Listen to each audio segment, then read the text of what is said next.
This is Arvind. In this video, I shall explain to you Section 99 of the Indian Penal Code 1860, acts against which there is no right of private defense. There is no right of private defense against an act which does not reasonably cause the apprehension of death or of grievous hurt if done or attempted to be done by a public servant acting in good faith under color of his office, though that act may not be strictly justifiable by law. अगर कोई act किया जा रहा है या करने की कोशिश किया जा रहा है किसी पब्लिक सर्वेंट के द्वारा इन good faith under colour of his office, और ये जो एक्ट है इस एक्ट से किसी की मृत्यु की कोई संभावना ना हो और ना ही किसी को गंभीर चोट लगने की कोई संभावना हो, तो इस एक्ट में राइट ऑफ प्राइवेट डिफेंस का कोई अधिकार नहीं होता है, यद्यपि ये जो एक्ट है ये जस्टिफिएबल बाय लॉ हो या फिर ना हो. There is no right of private defense against an act which does not reasonably cause the apprehension of death or of grievous hurt if done or attempted to be done by the direction of a public servant acting in good faith under color of his office, though that direction may not be strictly justifiable by law. अगर कोई act हो रहा है या फिर act होने की कोशिश किया जा रहा है किसी पब्लिक सर्वेंट के डायरेक्शन में इन good faith under colour of his office, और ये जो एक्ट हो रहा है इस एक्ट से किसी की मृत्यु की कोई संभावना ना हो और ना ही किसी को गंभीर चोट लगने की कोई संभावना हो, और तो इस एक्ट में राइट ऑफ प्राइवेट डिफेंस का कोई अधिकार नहीं होता है, यद्यपि ये जो एक्ट है वो जस्टिफिएबल बाय लॉ हो या फिर ना हो. There is no right of private defence in cases in which there is time to have recourse to protection of the public authorities. उस केस में राइट ऑफ प्राइवेट डिफेंस का कोई अधिकार नहीं होता है जहाँ पर आपके पास समय रहता है कि आप पब्लिक अथॉरिटी से प्रोटेक्शन ले सके. Extend to which the right में be exercise. The right of private defence in no case extend to the inflicting of more harm than it is necessary to inflict for the purpose of defence. Self defence में आप उतना ही आत्मरक्षा कर सकते हैं जितना आपको करना चाहिए. मान लीजिए ए एंड बी दो व्यक्ति है, अब ए ने किया कि बी को एक थप्पड़ मार दिया, अब बी अपने सेल्फ डिफेंस में उसे थप्पड़ मार सकता है, ये नहीं कि बी ए का मर्डर कर दे या फिर उसे उसका हाथ पैर तोड़ दे. तो जितना आपका अधिकार है सेल्फ डिफेंस का आप उतना ही कर सकते हैं, उससे ज़्यादा आप नहीं कर सकते हैं. Explanation. Explanation 1. A person is not deprived of the right of private defense against an act done or attempted to be done by a public servant as such unless he knows or has reason to believe that the person doing the act is such public servant.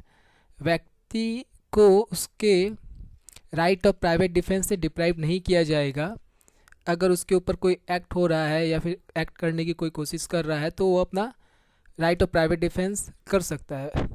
लेकिन अगर उस व्यक्ति को इस बात का पता नहीं है कि ये जो एक्ट कर रहा है वो कोई पब्लिक सर्वेंट है, तब उसका अधिकार है कि वो अपना राइट सेल्फ डिफेंस करे. लेकिन अगर उस व्यक्ति को ये पता है, ही नोज़, अगर वो जानता है, और हैज़ रीज़न टू बिलीव कि जो व्यक्ति उसके ऊपर एक्ट कर रहा है वो पब्लिक सर्वेंट है, तब उसे राइट ऑफ प्राइवेट डिफेंस का कोई अधिकार नहीं होगा. Explanation 2. A person is not deprived of the right of private defence against an act done or attempted to be done by the direction of a public servant unless he knows or has reason to believe that the person doing the act is acting by such direction, or unless such person states the authority under which he acts, or if he has authority in writing unless he produce such authority if demanded. व्यक्ति को right of private defence के अधिकार से deprive नहीं किया जाएगा अगर उस व्यक्ति को ये पता नहीं है कि जिस व्यक्ति ने उसके ऊपर ये एक्ट अटेम्प्ट किया है या करने की कोशिश कर रहा है वो पब्लिक सर्वेंट है. ओके. लेकिन अगर उस व्यक्ति को पता है कि ये जो एक्ट हो रहा है वो किसी पब्लिक सर्वेंट के डायरेक्शन में हो रहा है, और ये जो एक्ट किया जा रहा है किसी पब्लिक सर्वेंट के डायरेक्शन में, ये जो आदमी है वो अगर वो ये प्रूफ दे देता है इन राइटिंग कि मैं जो एक्ट कर रहा हूँ वो पब्लिक सर्वेंट के डायरेक्शन में कर रहा हूँ, तो उस व्यक्ति को राइट ऑफ प्राइवेट डिफेंस का कोई अधिकार नहीं होता है. इसमें एक इम्पॉर्टेंट केस है Keshuram versus Delhi administration. The supreme court held that an immunity under section 99 IPC can be claimed by a public servant if he acts in good faith and under the colour of his office even though the legality of the act could not otherwise be sustain. Supreme court ने इस case में बताया है कि जो public servant है वो जो एक्ट करता है गुड फेथ में करता है और under colour of his office करता है, तो इस एक्ट में वो क्या कर सकता है, सेक्शन 99 का बेनिफिट ले सकता है। इस केस में क्या हुआ था, the appellant gave a blow to an inspector of the Delhi municipal corporation who in discharge of his duty had gone to collect the milk tax as provided under section 161 of the corporation act and had seize his buffalo. इसमें क्या हुआ था कि municipal corporation का एक inspector जो है वो मिल्क टैक्स कलेक्ट करने के लिए ये जो एपिलेंट है उसके पास जाता है। जब ये एपिलेंट जो है वो उसे टैक्स नहीं देता है तो ये जो इंस्पेक्टर है वो क्या करता है, उसके बफलो को सीज कर लेता है। The appellant was convicted for assaulting the inspector.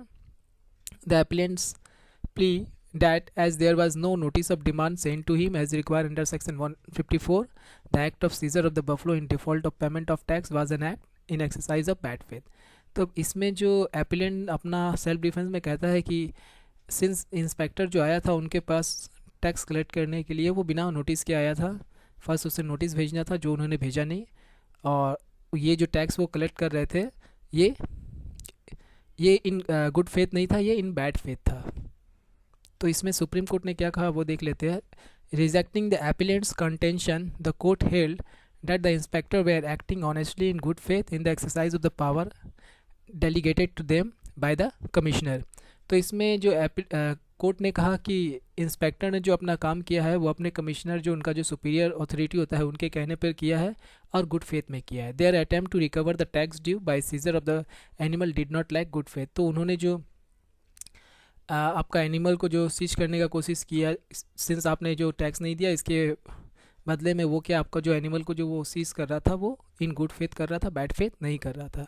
तो इन the exercise in the circumstances section 99 did confer a protection upon the employees of the corporation who acted in good faith under the colour of office.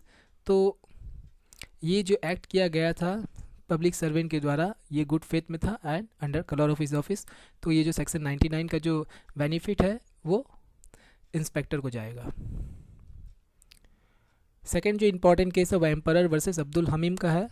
Policeman raided to the house of accused at night. The accuse was sleeping and was awakened by some noise and rush out of the room. इसमें क्या था कि police officer जो है, कुछ police officer जो है वो एक्यूज पर्सन के घर पर चला जाता है रेड करने के लिए। उस समय क्या एक्यूज पर्सन सो रहा था, तो जब उसे आवाज़ आया तो वो उठ के फिर वो दरवाजे की तरफ भागना स्टार्ट किया। The police man fire at him and he fire back not knowing who they were. It was held that the accuse was under a mistake of fact with regard to the identity of the officer. Since जब वो दरवाजे के पास भागना start किया तो police ने क्या किया, उसके ऊपर फायर करना स्टार्ट किया। तो उसके बदले में एक्यूज पर्सन जो है वो भी गोली चलाना स्टार्ट कर दिया। तो इसमें क्या होता है, सिंस यहाँ पे एक्यूज जो गोली चलाया वो सेल्फ डिफेंस में चलाया, सिंस उसे पता नहीं था कि ये जो एक्ट कर रहा है वो कोई पब्लिक सर्वेंट कर रहा है। तो इसमें क्या हुआ कि एक्यूज पर्सन को बेनिफिट मिला राइट ऑफ प्राइवेट डिफेंस का, सिंस उसने जो अपना आत्मरक्षा पे, अपना प्रोटेक्शन पे जो सेल्फ डिफेंस लिया वो नहीं जानकर लिया कि ये जो एक्ट उनके साथ हो रहा है वो कोई पब्लिक सर्वेंट कर रहा है। तो उनको जो बेनिफिट मिला है प्राइवेट डिफेंस का। This gave him the right to private defence to save his body and property from trespasser. अगर आपको मेरा वीडियो पसंद आया तो मेरे इस वीडियो को लाइक कर दीजिए एंड शेयर कीजिए एंड प्लीज़ मेरे इस चैनल को सब्सक्राइब कीजिए। Thank you so much for watching my video.